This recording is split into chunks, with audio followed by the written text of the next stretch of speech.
Ang pagbati ng umaga, tanghaling gabi sa mga kasapanig ng mundo at nasa labas yung Calgary Transit.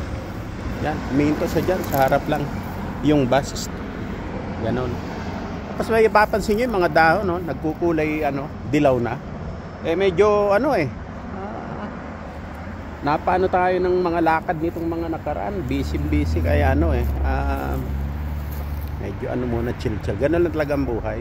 Life is short, ika nga.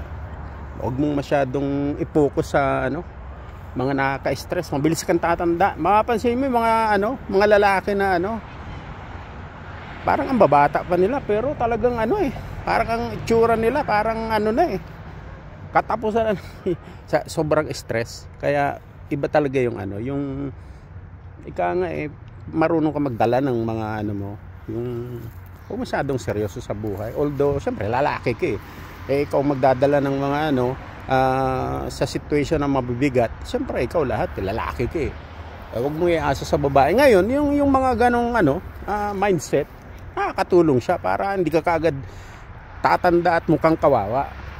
Sa mga tisa, lalo na sa mga tisa, mga tisa yung gaganda niya pero babata pa yan, pero dahil problema rin ng mga yan. Kaya dapat pagka magjojowa ka ng tisay talaga, talaga yung emotionally matured ka, kasi yung mga yan dami na naging jowa yan. So unang-una kasi talaga pagka magjojowa ka ng tisay, napaka-importante talaga ng yung ma-attract mo rin sila, yung sa pananamit mo, attraction, yung sasakyan, yung status mo, yung mga nakapaligid sa'yo, na kumukha ka ng atensyon. Kasi okay ito parang ganun ang dating, pero attraction lang yon. Hindi siya nagkikip ng relationship para juwain ka. Oo nga, dahil mo ngang sikat ka nga, may mga ganito ganyan, followers ka, pero parang pag nagsalita ka naman parang walang dating.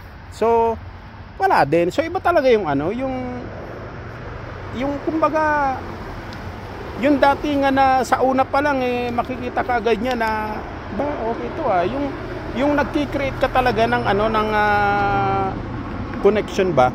Kasi ang mga tisay, mabait sila pagkakausap mo. Pero mapapansin mo pag ayaw nila sa'yo, sa una pa lang ayaw na nila magpahawak yung pag sasabihin niya, bibigay niya number mo, pag tinawagan mo, busy. O kaya yung halos ayaw kong kausapin. Ganun talaga. Pero yung may mga lalaki kasing ipipilit yung ayaw.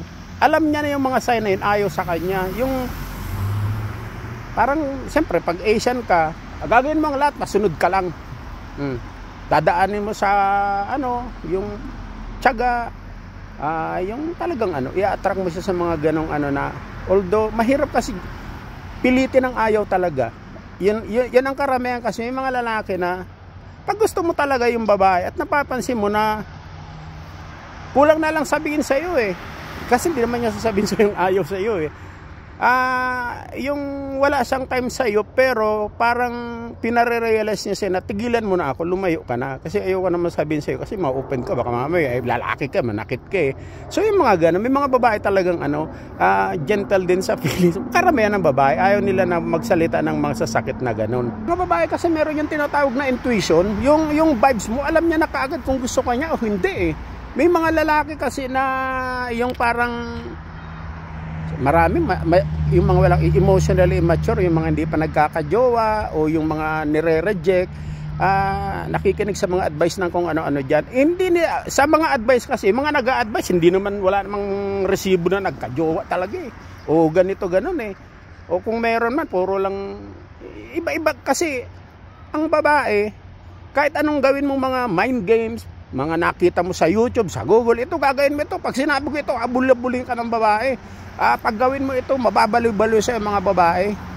Ganun turo na ang babae, ang sinusunod nila, yung feelings nila, yung vibes mo, hindi yung mga nakita mo sa YouTube. Although may nag-work doon kung gusto ka, kasi ang babae, pagka gusto ka, lahat ng rules binibreak nila kasi gusto ka pero pag ayaw sa'yo, yan, lahat ng mind games abutin mo, talagang mga pahirap. Ngayon, anong gagawin mo ngayon? Ayaw sa'yo ng tisay pero kung may magkagusto sa'yo, kaya try and try.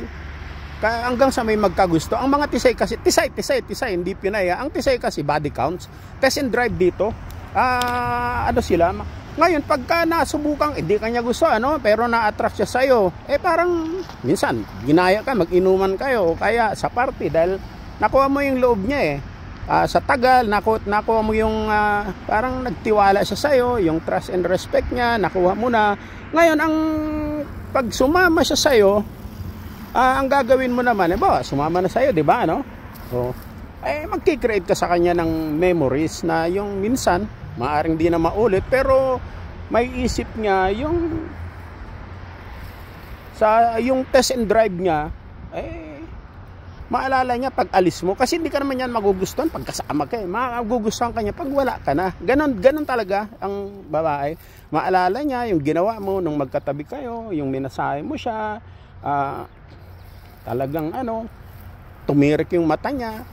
Talagang hindi kayong tipong lalaki na sampahilik tulog. Talagang ipinaramdam mo sa kanya yung kung paano mo siya sinisid, paano mo siya yung pinasigaw, o yung talagang yung mga moments na sa'yo niya lang na experience, yung magkikreate ka ng emotional bonding. Ngayon, pag niya yun, angat ka sa lahat, lalo na yung mga babaeng high maintenance, na talagang siyempre, high maintenance, hindi mo makukuha sa regalo yan, kasi sanay na sila, normal na lang yun sa kanila Ngayon, ang iyaano mo na lang sa kanya, yung ipakita mo sa kanya na iba ka. Maalala niya yung mga maginong medyo bastos, yung mga gentle touch, yung mga halik mo, at yung mga bulong-bulong mo, at iba talaga yung medyo mag-dirty talks ka din.